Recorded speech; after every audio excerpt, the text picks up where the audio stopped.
ನಮಸ್ಕಾರ ಸ್ನೇಹಿತರೆ, ಹೇಗಿದ್ರೆ ಎಲ್ಲರೂ ಚೆನ್ನಾಗಿದ್ದಾರೆ ಅಂದ್ಕೊಂಡು ಸ್ನೇಹಿತರೆ. ಎಲ್ರಿಗೂ SPB ಮೀಡಿಯಾದ ಮತ್ತೊಂದು ವಿಡಿಯೋಗೆ ತಮಗೆಲ್ರಿಗೂ ಸುಸ್ವಾಗತ.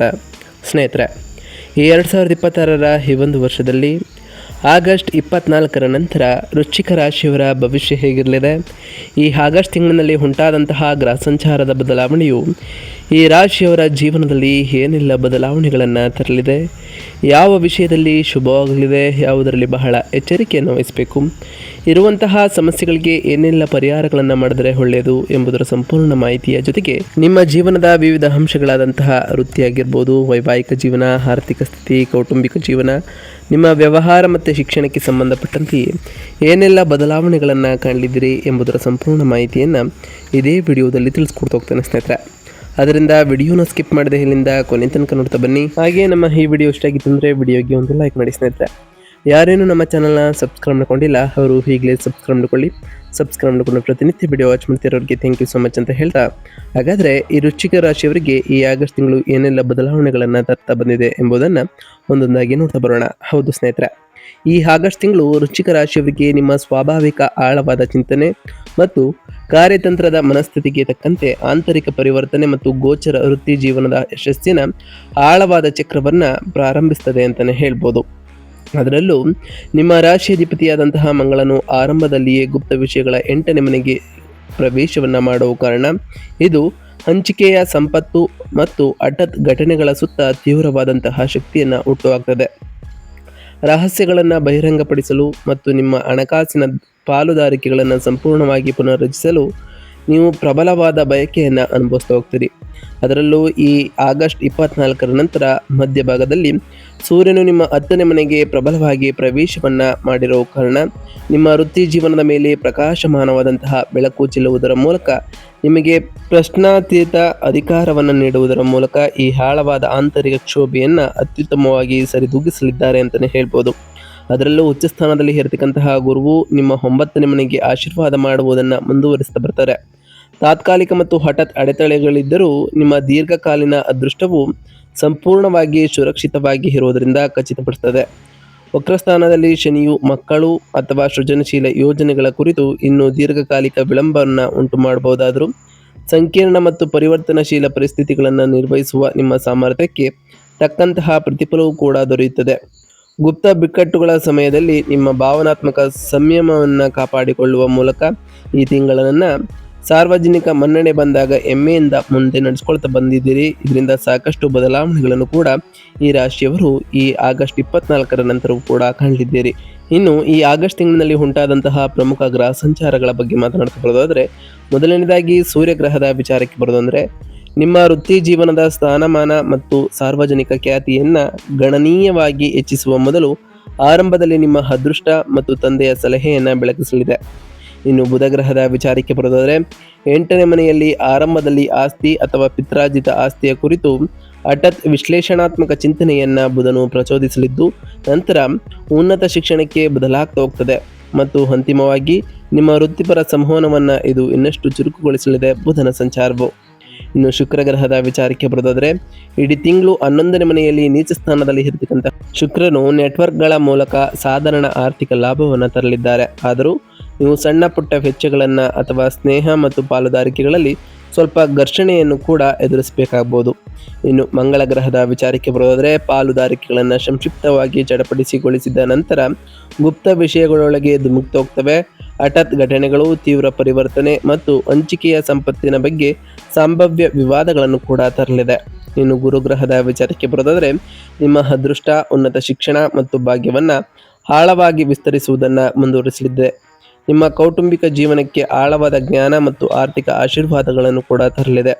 ಇನ್ನು ಶನಿಗ್ರಹದ ವಿಚಾರಕ್ಕೆ ಬರೋದಾದರೆ, 5ನೇ ಮನೆಯಲ್ಲಿ ವಕ್ರಿಸ್ಥಾನದಲ್ಲಿ ಇಡೀ ತಿಂಗಳು ಶನಿಯು ಇರಲಿದ್ದು, ಮಕ್ಕಳು, ಶಿಕ್ಷಣ ಮತ್ತು ಊಹಾಪೋಹಗಳಿಗೆ ಸಂಬಂಧಿಸಿದಂತೆ ನಡೀತಿರತಕ್ಕಂತಹ ವಿಳಂಬವನ್ನು ಇದು ನಿರ್ವಹಿಸಲಿದೆ.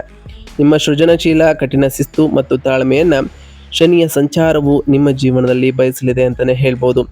ಇನ್ನು ರಾಹುಗ್ರಹದ ವಿಚಾರಕ್ಕೆ ಬರೋದಾದರೆ, 4ನೇ ಮನೆಯಲ್ಲಿ ವಕ್ರಿಸ್ಥಾನದಲ್ಲಿ ಇಡೀ ತಿಂಗಳು ರಾಹು ಇರಲಿದ್ದು, ನಿಮ್ಮ ಮನೆಯ ವಾತಾವರಣದಲ್ಲಿ ಸಾಂಪ್ರದಾಯಿಕವಲ್ಲದ ಆತಂಕಗಳು ಮತ್ತು ಹಠಾತ್ ಬದಲಾವಣೆಗಳನ್ನು ಕಾಣ್ತಾ ಬರ್ತೀರಿ.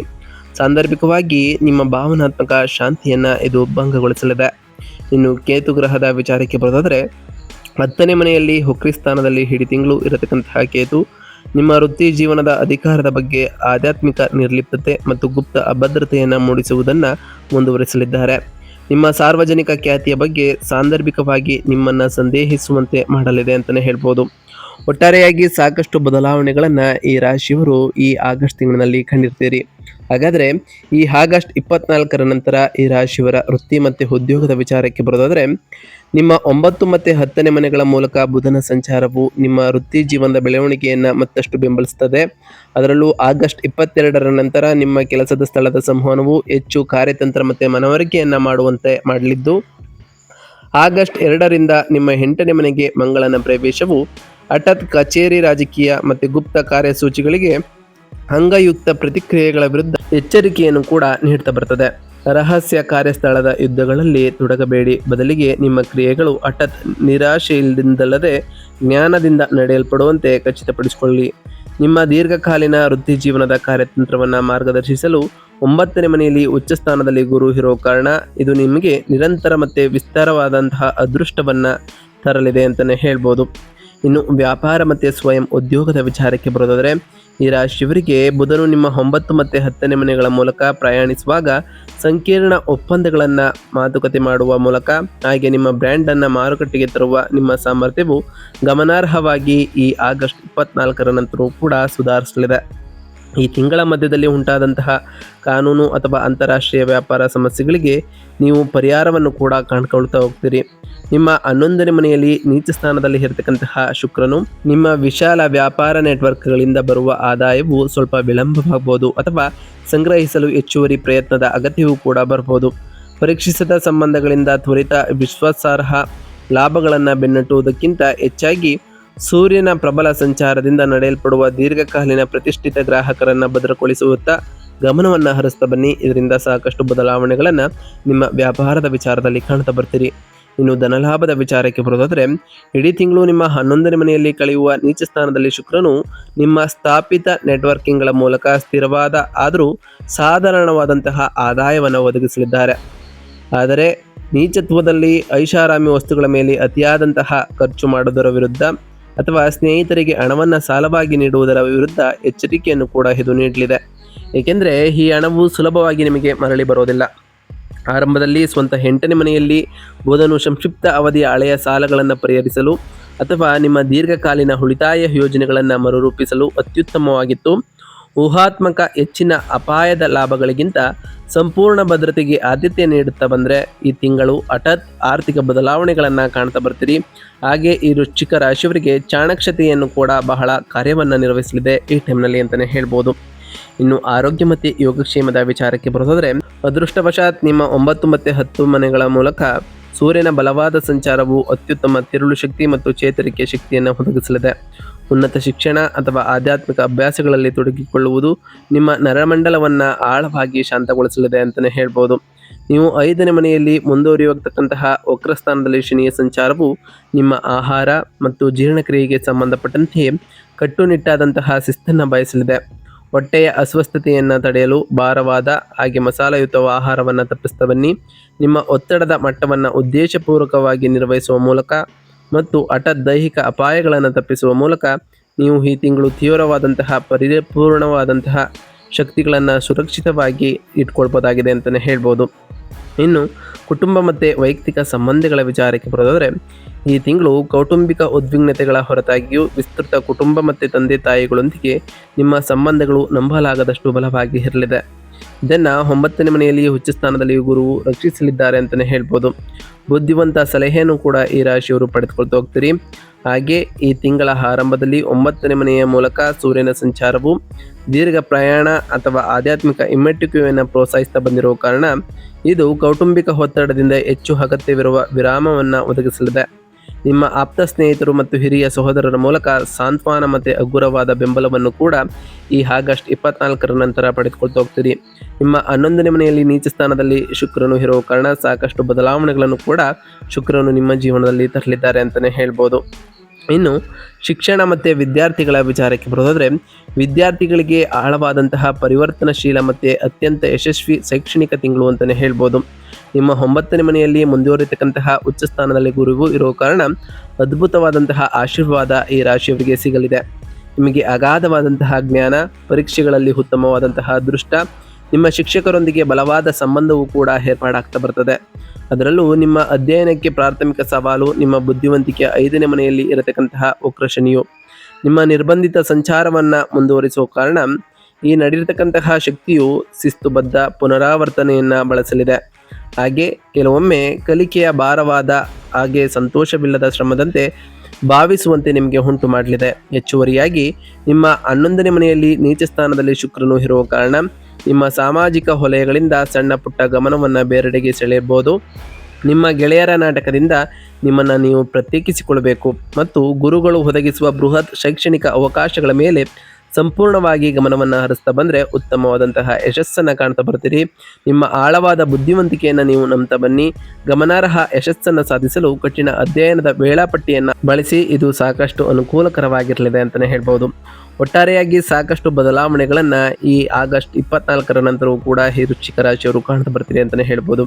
ಹಾಗಾದರೆ ಈ ರಾಶಿಯವರು ಮಾಡಬೇಕಾಗಿರುವಂತಹ ಸರಳ ಪರಿಹಾರದ ಬಗ್ಗೆ ನೋಡ್ತಾ ಬರೋದಾದರೆ, ಮೊದಲನೇದಾಗಿ ಶನಿಗ್ರಹದ ವಿಚಾರಕ್ಕೆ ಬರೋದಾದರೆ, ನಿಮ್ಮ ಸೃಜನಶೀಲ ಬುದ್ಧಿವಂತಿಕೆ ಮತ್ತು ಶಿಕ್ಷಣದಲ್ಲಿ ನಡೆಯತಕ್ಕಂತಹ ವಿಳಂಬವನ್ನು ನಿವಾರಿಸಲು ಶನಿವಾರದಂದು ಶಿವನನ್ನು ಪೂಜಿಸಿ ಎಳ್ಳೆಣ್ಣೆಯಿಂದ ದೀಪವನ್ನು ಹಚ್ಚಿ ಬಡವರಿಗೆ ಅನ್ನದಾನವನ್ನು ಮಾಡಿ ನಿಮ್ಮ ಅಧ್ಯಯನಕ್ಕೆ ಅಗತ್ಯವಿರುವ ಅಪಾರ ತಾಳ್ಮೆಯನ್ನು ಬೆಳೆಸಿಕೊಳ್ಳುತ್ತಾ ಗಮನವನ್ನು ಕೊಡ್ತಾ ಬನ್ನಿ. ಹಾಗೆ ದಶರಥ ಶನಿ ಸ್ತೋತ್ರವನ್ನು ಪಠಿಸ್ತಾ ಬನ್ನಿ ಸ್ನೇಹಿತರೆ.